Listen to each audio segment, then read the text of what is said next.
जिज्ञासा के माध्यम से खुशी। That's TRS Clips Hindi, happiness through curiosity. दोस्तों,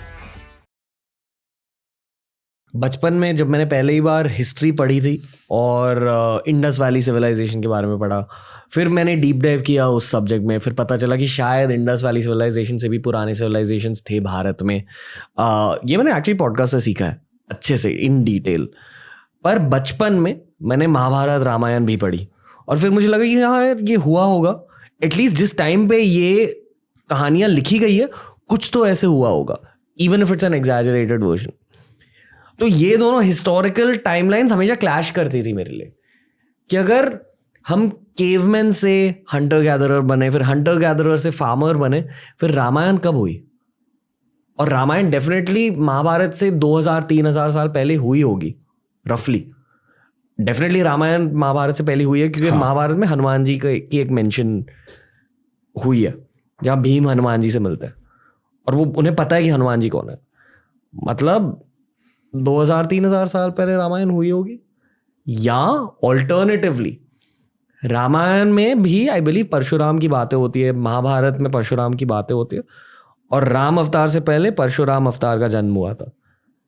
तो परशुराम अवतार इस पूरे नोमैडिक हंटर गैदर टाइमलाइन में कब अपीयर होता है? आप इन दो टाइमलाइंस को कंपेयर करना चाहोगे? साइंटिफिक हिस्टोरिकल टाइमलाइन जहां जो एविडेंस बेस्ड है वर्सेस इंडिक टाइमलाइन जहां हम विष्णु के 10 अवतारों के बारे में बात करते हैं, एटसेट्रा एटसेट्रा। तो किसी भी कल्चर में एक मिथोलॉजिकल एलिमेंट होता है, एक सुपरनैचुरल एलिमेंट होता है, और एक्चुअल एलिमेंट्स भी होते हैं, हिस्टोरिकल एलिमेंट्स। और अगर कोई स्टोरी हजारों वर्ष से बार बार उसको रिपीट कर रहे हैं तो उसमें थोड़े एग्जैजरेशंस आ जाते हैं, थोड़े कैरेक्टर्स और स्पेशली हीरोइक बन जाते हैं। अगर कोई बड़ा शूरवीर है तो उसको इवेंचुअली 1-2 हज़ार वर्ष तक आप वही कहानी दोहराओगे तो बाद में उसको वो एक सुपरनैचुरल बीइंग बन जाएगा। तो वी हैव टू अंडरस्टैंड कि जो स्टोरीज है जिसमें बहुत सारे मिथोलॉजिकल और सुपरनैचुरल एलिमेंट्स हैं, उसमें एक हिस्टोरिकल एलिमेंट भी हो सकता है। तो अगर हम देखें कि महाभारत का टाइमलाइन क्या है, रामायण का टाइमलाइन क्या है, तो हमें सबसे पहले उसको कंपेयर करना है विद द वैदिक टाइमलाइन। जो ऋग्वेद, जो हमारा सबसे पुराना लिटरेचर है, वो ऋग्वेद है। तो ऋग्वेद एसेंशियली एक डिस्क्रिप्शन है of an ancient society. It is the oldest description of any human society in the world, Rigveda. और ऋग्वेद में क्या आपको मिलेगा कि सोसाइटी बहुत रूरल सोसाइटी है, pastoral, rural, agricultural society, cow rearing society. वहां पर सबसे बड़ा यूनिट ऑफ वेल्थ क्या है? काउ है। Cow was a unit of wealth like currency today, and may be that's why उसके कारण से हिंदू काउ को नहीं खाते, गाय को नहीं खाते, क्योंकि वो करेंसी थी वो, और वो एक बहुत ही बेनिफिशियल बेनिवोलेंट एनिमल है।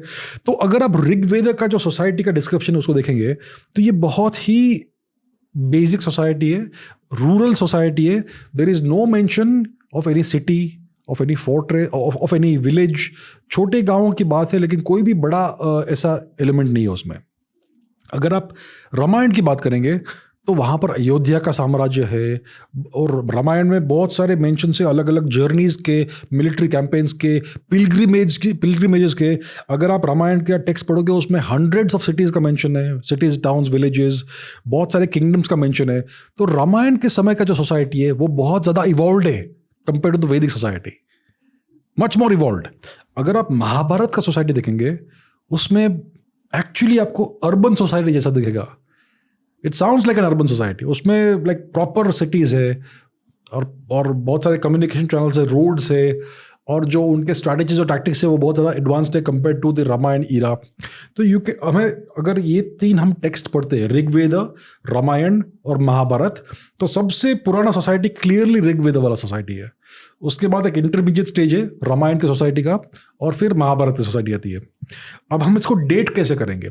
एक टेक्निक है आर्कियो एस्ट्रोनॉमी, जो बहुत लोग कर रहे हैं लेकिन वो सब लड़ते रहते हैं, बिकॉज दे हैव उन्होंने क्या किया कि जो संस्कृत जो वर्ड से, टेक्स्ट से, उसको अलग अलग तरह से उन्होंने इंटरप्रेट किया है। इसके कारण उनके अलग अलग डेट्स आ रहे हैं और ये सब लड़ते रहते हैं, झगड़ते रहते हैं on social media all the time. तो सर राइट नाउ कोई भी कंसेंसस नहीं है, अलग अलग उन्होंने डेट्स दिए हैं लेकिन we don't know which is right. दूसरा एक और क्रूड तरीका है कि ऋग्वेद में एक नदी का बहुत मेंशन है, सरस्वती का, और उसको बहुत क्लियरली उसको डिपिक्ट किया है कि it is the mother of floods, it's loudly roaring river and ये सब, मतलब ये क्लियरली एक फिजिकल नदी है, कोई मिथोलॉजिकल एलिमेंट नहीं है। और हमें अब सरस्वती मिल गई है, उसका रिवर बेड मिल गया है, कुछ कुछ जगहों पर बहुत सारे किलोमीटर्स का विड्थ है उसका, बहुत बड़ी नदी थी। और ये नदी अप्रोक्सीमेटली 1500 BC के आसपास मोर और लेस आधी से कम हो गई थी। उस नदी के मृत्यु के कारण रन ऑफ कच्छ बना और थार डेजर्ट बना। वहाँ से वो बहती थी from the Himalayas all the way to the present day so called Arabian Sea. और उसका हमें चैनल भी मालूम है कहाँ पर है, बिकॉज अगर आप अंडर सी टोपोलॉजी देखेंगे अर्थ का, तो वहाँ पर आपको एक्सटिंक्ट नदियों के चैनल्स मिलते हैं अंडर द ओशन। तो आज भी है वो चैनल। सो क्लियरली ये नदी थी। तो हम ये भी जानते हैं कि भारतीय मॉनसून अराउंड 6000 BC के बाद धीरे धीरे डिक्रीज होने लगा, उसका इंटेंसिटी मोनोटोनिकली डिक्लाइन होने लगा मॉनसून आफ्टर 6000 BC। तो विच मीन्स कि अराउंड 6000 BC सरस्वती महान नदी थी और 1500 BC तक वो आधी हो गई थी, वो ओशन तक पहुंचती भी नहीं थी। तो अगर ऋग्वेद लिखा गया तो किस समय लिखा गया? Most likely closer to 6000 BC than to 1500 BC। ये क्लियर है।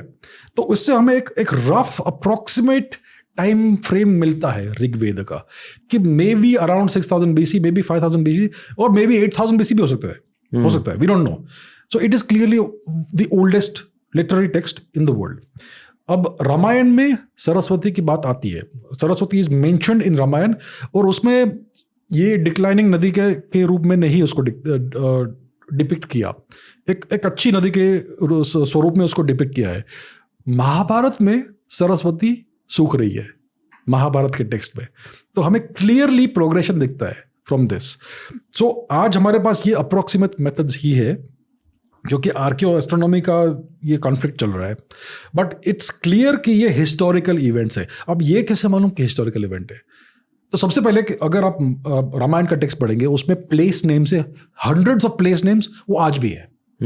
और ऐसा डेफिनेटली पॉसिबल है कि किसी ने इंडिया को देखा और ये इन सब प्लेस नेम्स को लेकर एक स्टोरी बनाते हैं, ऐसा भी पॉसिबल है। लेकिन कुछ चीज़ें ऐसी है जो विदाउट एक्चुअल इवेंट्स हो नहीं सकती। फॉर एग्जाम्पल राम सेतु की बात आती है कि भाई राम ने और श्री हनुमान ने और वानर सेना ने ये पूरा एक ब्रिज बनाया टू श्रीलंका। तो आज अगर आप सैटेलाइट इमेजरी देखेंगे और आर्कियोलॉजिकल एनालिसिस देखेंगे, तो वहाँ पर एक्चुअली वो है, एक पाथवे है। And most like archaeological survey of India इस समय एज वी स्पीक एक एक्सपेडिशन कर रहा है, एक एनालिसिस कर रहा है, स्टडी कर रहा है, जिससे हमें मालूम पड़ेगा कि ये आर्टिफिशियल है कि नहीं। But I think so let us wait for the results, और उसके हिसाब से हम देखेंगे कि if it is artificial then 100% Ramayana का जो स्टोरी है वो कोराबोरेट होता है। सेकेंडली, महाभारत में एक इवेंट है जो अर्जुन द्वारका जाते हैं और वहाँ पर वो देखते हैं बहुत बड़ा भूकंप होता है और पूरी द्वारका नगरी समुद्र के नीचे चली जाती है। तो आज तो द्वारका नगरी है, और ये जो एक चैप्टर है महाभारत में कि द्वारका नगरी गायब हो गई अंडर द ओशन, उसकी लोग हंसी उड़ाते थे। स्पेशली महान जो हमारे एमिनेंट हिस्टोरियंस है वो, कि भाई ये कैसी अजीब सी स्टोरी है तुम्हारी, द्वारका तो ये रही। फिर SR राव नाम के एक आर्कियोलॉजिस्ट ने डिसाइड किया, आई थिंक 20-30 वर्ष पहले आज से, कि जरा देखते हैं off the coast of Dwarka क्या है अंडर द ओशन। वहाँ गए तो उनको पूरी एक नगरी मिल गया वहाँ पे जो डूबी हुई है। So this clearly corroborates what was written in the Mahabharata. Exactly वहाँ पर मिला आपको वही। एंड अगर आप उसको वहाँ पर उन्होंने कुछ वुड के पीस निकाले, उसका कार्बन डेटिंग किया, it's around 8000 BC। Dwarka the submerge Dwarka 8000 BC नहीं, 8000 years बिफोर टुडे, कुछ 8,500 वर्ष पुराना वो वुड का पीस है। और अगर आप वो जो रीजन है वो देखेंगे, gulf of Khambhat region, between the jaw of Gujarat and Maharashtra, उस रीजन में देखेंगे, वहाँ पर एक actual underwater archaeological complex है। A complex, not just one city, multiple cities. और उनका जो स्ट्रक्चर है, सिटी का जो आर्किटेक्चर है, वो ग्रिड स्ट्रक्चर में, जैसे आपको मैनहट्टन में मिलेगा या फिर आपको इंडस वैली सिटीज़ में मिलेगा, एग्जैक्टली वही है। लेकिन वो एटलीस्ट 80 to 100 मीटर्स के डेप्थ पर है। So the last time that region was over the ocean was around 10,000 years ago.